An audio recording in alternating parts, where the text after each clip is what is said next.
I'm Connor Old, and welcome back to another episode of Old Oscar Countdown. And here we are, we're going to be in the guerrilla style area of the Oscars sort of season before we had a structured sort of way of the show this way. Now that the Oscar nominations have come out, the race has, changed completely, and now I'm not going to predict the nominations anymore because they've come out. I'm now looking at what I think is going to win. So the structure of the show isn't necessarily getting, oh, what's that fourth, that fifth slot? It's going to be based on what's been nominated, based on how they've been nominated before, using that sort of empirical data, using other industry award winners. I mean, that's sort of the big thing now. What I think is going to win the best Oscar. So now, while I focus less on sort of the front runners, these next 4 weeks, next 5 weeks now, are going to be all about the front runners. I'm going to have a video next week about the acting races when SAG happens tomorrow. That should be a lot of fun. But right now in this video, I'm just talking about Best Picture, the sort of front runner essentially. What is the leader? I mean, every year it seems these past couple of years have been very difficult to sort of parse out Best Picture because of the preferential ballot, because there's so many films that could do well, and that there has been sort of a lot of consistency of awards across the awards winners, and I think this year will be the same. So starting off with my front runner right now is Roma. Now you saw some of my reactions of the last video of the Oscar nominations happening at the time. However, I still agree with Roma being the front runner, mostly because I think it overperformed at the Oscars. And I've been a believer in it for quite a while because I think that it's a type of movie that the Oscars want to reward. So starting off some of the positives of it, if you saw the video, it got 2 sound nominations when we thought maybe it was only going to get 1, maybe sound editing, probably not sound mixing. It got 2, which was big, and it got in for both 2 acting categories, which we thought it would maybe get none of. So Yalitza getting in for actress, but then Marina de Tavira getting in for best supporting actress as well. So the supporting actress nomination was much more surprising than Yalitza. So that really shows some strength really along all the branches. Now you have the director's branch is probably going to nominate Alfonso, and then you have, of course, the acting branch, and then you have some of the technical branches getting in for the sound, but the big thing that it did miss is editing.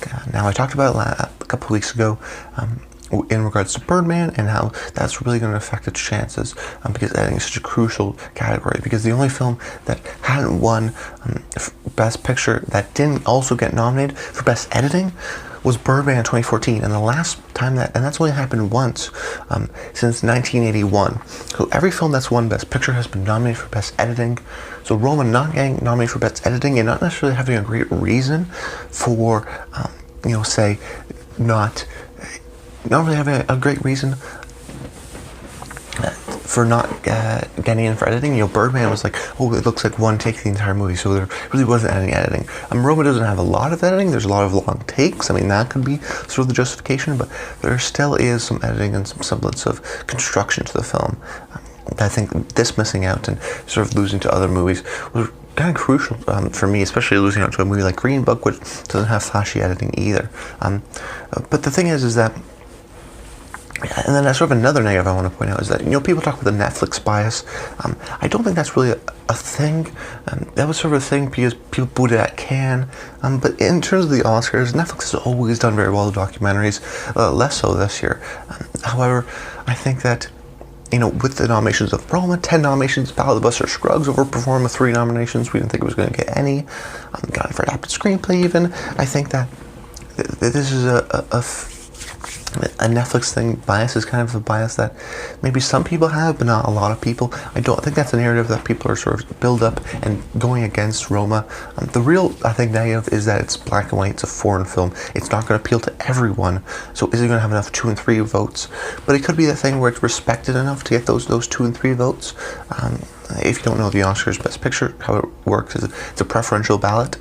So people rank their choices, and then sort of the one that is least voted on gets removed, and then that person's number 2 sort of gets shifted down, and they sort of keep on going through that process until you have one winner. So in a lot of ways, it's the consensus Best Picture between everyone. It's not these sort of passion favorite picks, and Roma could fall into that sort of hater you love it category. I'm not so sure yet, but I think that, another thing that we want to mention from Roma also is that it has no SAG nomination, ensemble nomination, which last year The Shape of Water had none, and won Best Picture, but before that the only film that hadn't done that was Braveheart. However, SAG has actually only predicted the winner 4 times out of the last 8 or 9.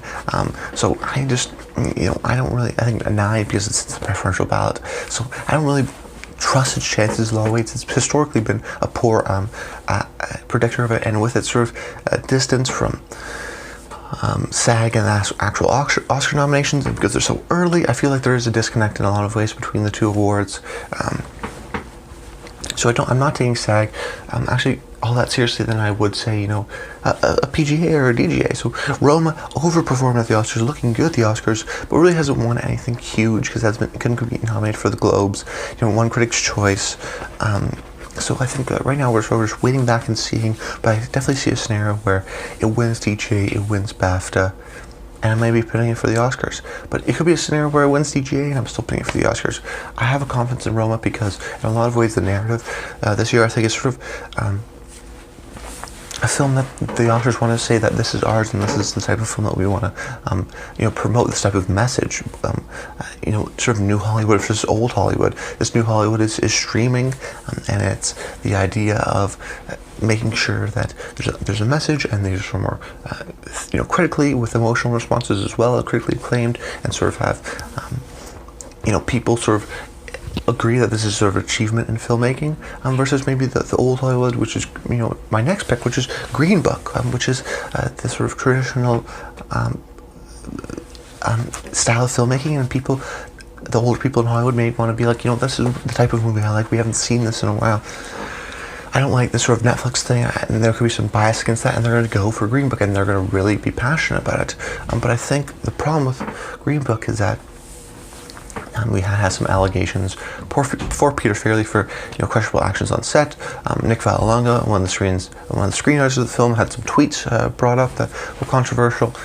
Viggo Mortensen did a Hollywood Reporter roundtable in which he said some questionable things. Maybe I don't know if that's as big of a story, but at least when I watched it, it was like, if these are the way these people are campaigning, it's going to make it a lot harder for them. But they're in the news. That's definitely something that maybe can help out their chances. And it also, there's some 2 big things that have it going for Green Book. The PGA nomination, which uses a preferential ballot, nominated all of the Best Picture contenders that were nominated, and gave the award to Green Book.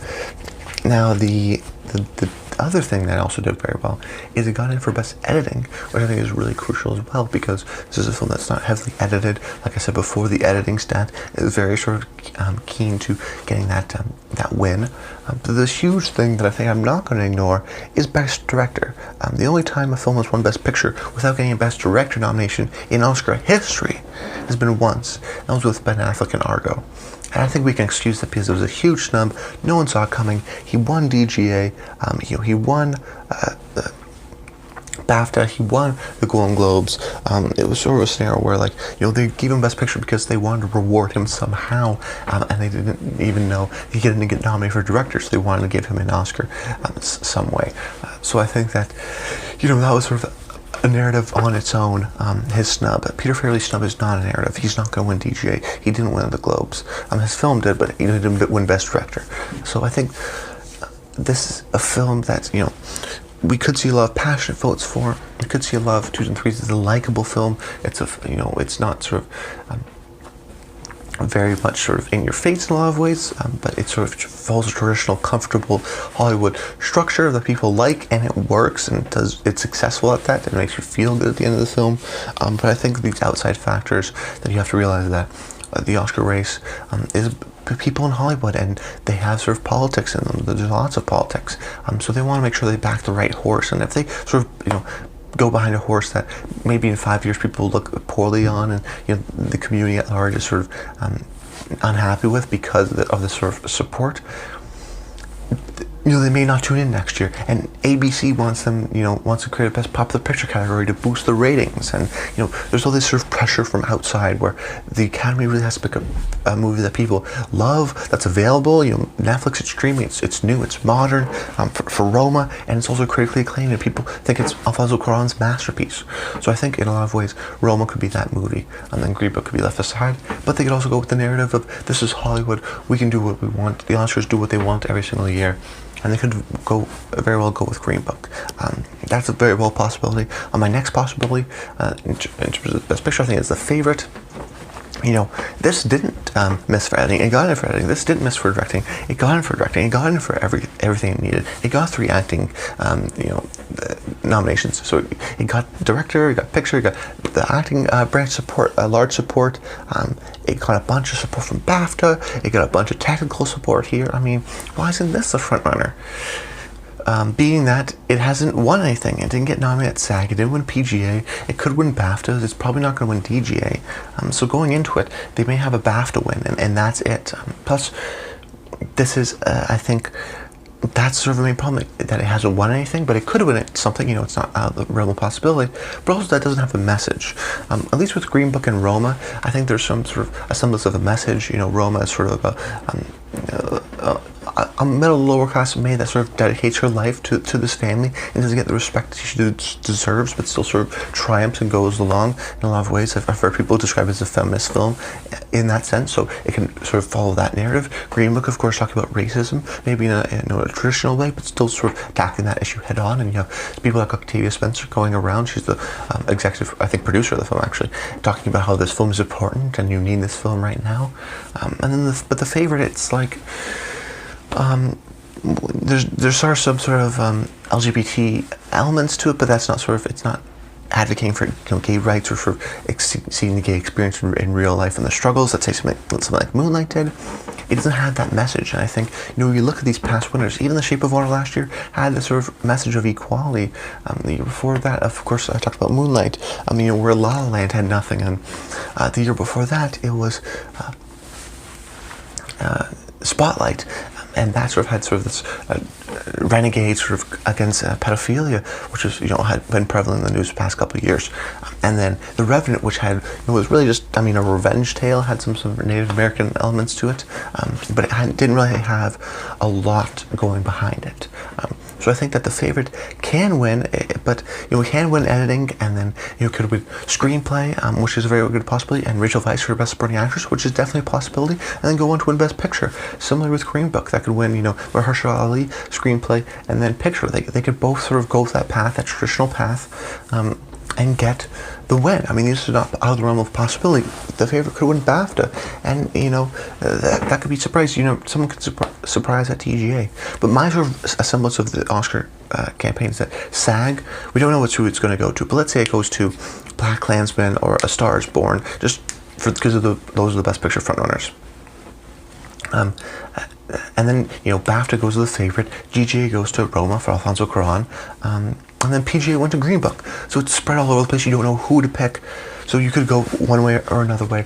I think really these Oscar nominations do tell us a lot, though, with the support of Roma. I think Roma is just the type of film that they maybe want to support, even though it's a black and white foreign film.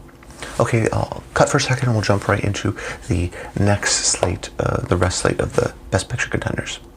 Okay, now, so my next sort of pick and Best Picture I want to talk about and break down is BlacKkKlansman. Now, this is, I think, the dark horse of the Oscar season. Really, I said, this is my 4th movie I've talked about, but it's really, it could be even 2 or 3, because similar to The Favorite, it got in for directing, it got in for acting, it missed for John David Washington for Best Actor, but got in for Adam Driver, so it still has support from the acting branch. It got those technical nominations for Best Editing and Best Score. It probably win for screenplay. And now the big question, I think, is that will the campaign for Spike exist? I could see a scenario where tomorrow BlacKkKlansman wins SAG, and then a narrative builds. People start publishing things and sort of emphasizing the message that Spike Lee has this amazing career. He deserves an Oscar win. Alfonso Cuarón has already got one, and I think that another nomination I want to point out is that no black director, African-American director, has ever won for Best Director at the Oscars. They've been nominated a bunch of times, but they've never won, which I think is a crucial thing for a lot of people, especially, a couple years ago, it was just, the Oscars so white controversy. So I think that Spike Lee is this sort of established, well-respected filmmaker across the industry. This is his first directing nomination. To give him the sort of long overdue award could be potential, in the DGAs. Or I could see that happening at DGAs, and then them winning SAG, and then maybe going into the Oscars, maybe they'll give Alfonso Best Director, and then they'll give BlacKkKlansman Best Picture, and then they'll give Spike's film the big award of the night. It did, unlike The Favorite and Green Book and Roma, they didn't get in at SAG. BlacKkKlansman did get in at SAG. Of course, it lost at PGAs, but did well at BAFTAs. So there's some films where I think that, if anything, BlacKkKlansman, we don't know. The race is still very early, I think, because we don't know these precursors. It could sort of jump ahead and do well, but similar to The Favorite, it's just that it hasn't won anything yet. At least it has a SAG nomination, has the possibility of winning there. Unfortunately, I just don't think it's going to happen. Alfonso Cuarón seems like a lock for the DGA. It's one of those things where a narrative could definitely build, but I'm not sure it will. And another thing I want to point out between Green Book and BlacKkKlansman is that they're very much American films. Now, I'm a Canadian, so I can sort of take a look back and see it from maybe more of an outsider's perspective. I think this year, what they've told us, I mentioned it in the Oscar nominations video, is that this year's very foreign. You have two directors in the Best Director nominations who have directed foreign films. The cinematography category has three foreign films nominated for Best Cinematography. Paweł Pawlikowski's, his movie didn't even get nominated for Best Picture. Which never happens for just a lone nomination like that. And I'm saying never happens, but it happens. I think Bennett Miller for Foxcatcher. Foxcatcher wasn't nominated for Best Picture, but we see these odd sort of picks every now and again. But they like the people they like, and I think that the Academy has not only made strides into sort of including more people, they've made drastic strides. The international branch of the Academy has grown exponentially in the past 5 years. There's so many people internationally that have been added, people of color as well. They've sort of been really trying to, speed up in a lot of ways. And I think the international sort of branch of the Academy is really showing themselves now, and I think Roma is that film that's sort of universal in a lot of ways. And The Shape of Water kind of was that film in certain ways because it was, a woman and a monster. It wasn't sort of a civil rights era of the Green Book, or the white supremacy going on in I don't know, I guess it was the 70s in BlacKkKlansman. I just think that, while BlacKkKlansman has a message, it talks about that and relates it to modern day. It feels timely with the incidents in Charlottesville. I think that as of right now, it has to win stuff. It has to win SAG, maybe DGA for me to put it in there. It probably will win Best Adapted Screenplay, and they'll give Spike his Oscar that way. So that's sort of the cop-out I think they're going to give him. I just think that it's maybe too American and won't relate to the international branch of the Academy, which is so at large at this time. We'll see. We don't know. The BlacKkKlansman definitely could have a chance to win. And then just rounding up the past few, A Star Is Born. I know I haven't mentioned of it. It's really lost its steam. It did poorly. Bradley Cooper not getting for director hurts it the same way it hurts Green Book. No editing as well. It probably will only get shallow, and that's it, which is very disappointing because I really enjoyed the film, and I think Bradley should have got nominated. He really poured his heart and soul into this film, and this is his sort of creation. I think he's directed the movie and himself, so maybe there could be a sympathy vote maybe for something like Best Actor, and they would want to reward him for something. That's going to be hard. And then Vice, actually, is the next film I'm sort of looking out for, because it did very well at the Oscars. It got in everywhere it needed to get in. Amy Adams could win SAG this Saturday, and then she could go on to win BAFTA, and then could go on to win Best Supporting Actress, or Christian Bale could win SAG, and then he could pick up steam and win Best Actor. Adam McKay gone for director, gone for editing. It could be a scenario where it wins for Supporting Actress, Supporting Actor, editing. makeup and hairstyling. It could have walked away with quite a few Oscars. I mean, it's a divisive film, so I don't think it's going to win Best Picture, but it does have a lot of the support in the acting branch. And with that Sam Rockwell nomination, it shows that people who like this movie really did like this movie. So watch out for Vice in terms of getting Oscar wins. Could be up there at the end of the night. And then Bohemian Rhapsody and Black Panther, I'll just group them up because they kind of did well in the technical categories, but Black Panther got no nominations for Best Actor. Rami got in for Bohemian Rhapsody, but I think Bohemian Rhapsody maybe lost out on costume design, which it could have gone in at, even production design if it was really supporting. But it got in for editing and it didn't get in for makeup. So in certain ways, it was disappointing that that film did do as well in terms of nominations. Not personally, but just in terms of Rami Malek getting in for Best Actor. And then Black Panther, I don't think it's going to get in. Even if it wins SAG, which I'm actually predicting it to win, it didn't get in for DGA. It didn't win PGA. It's not going to win BAFTA. I don't think it's nominated at BAFTA. It's not nominated at BAFTA. And I would never see a movie that has no editing, no acting, and no director nomination win for Best Picture. I mean, that would be absolutely out there. They gave it the nomination. I think that's its reward, and that's how they want to sort of think about it. So sort of the big roundup, I think Roma is a front runner right now because it's the type of movie they want to reward. It has the international addition to it. It's probably going to win Alfonso, and it could, if it wins something like BAFTA, be a huge sort of surprise. It did very well at the Oscar nominations, and that's sort of the way I'm going with it right now. Green Book has, the PGA behind it, but I think the director nomination is just going to tear me too much away because I thought last year with Free Will Bowlers that it doesn't matter, that because they've been splitting that there's been a disconnect, but there's not a disconnect. If you don't get nominated, even nominated for Best Director, I think there's going to be a low chance that you're going to win Best Picture. I think that's even just the casual voters that are going around. They're saying that, what are the 5 best directors? Those are the 5 front runners in a lot of ways because, they directed a great movie. I mean, directing and Best Picture are so closely related. I think that missing that directing nomination is so huge, even more than say missing the Best Editing. And while The Favourite and BlacKkKlansman have everything they need to, BlacKkKlansman maybe having too much of an American message, Favourite having no message at all, could hurt it. Plus, they need to win a lot of these precursors. And The Favourite situation is that's probably only going to win BAFTA, if anything at all. And BlacKkKlansman's situations that could win SAG and stuff like that, but it probably won't. Star is Born and Vice and all these things. It's that, I think right now Roma has the best chance actually to get the most Oscar wins. It could even win for Best Editing. No, not Best Editing, excuse me. It could win for Best Screenplay potentially. It could win for, Director, Picture. Maybe that could be the sort of the route it goes on. It will be interesting. It will get Best Cinematography. I'm just trying to think in my mind now sort of what it could win because The Shape of Water won Best Score and Best Picture and Best Director. So didn't get the screenplay win. I know that. So we'll see. I'll sort of think about it more. I'll be thinking about the next few weeks. Stay tuned for next week. We'll be breaking down how the SAGs affected the acting Oscar races, and also going in depth about all the acting Oscar races, and then talking about maybe SAG itself and maybe why we shouldn't necessarily trust it 100%, and maybe still wait for BAFTAs. And Regina King's chances are super interesting. The race between Christian Bale and Rami Malek may be cleared up. We'll see.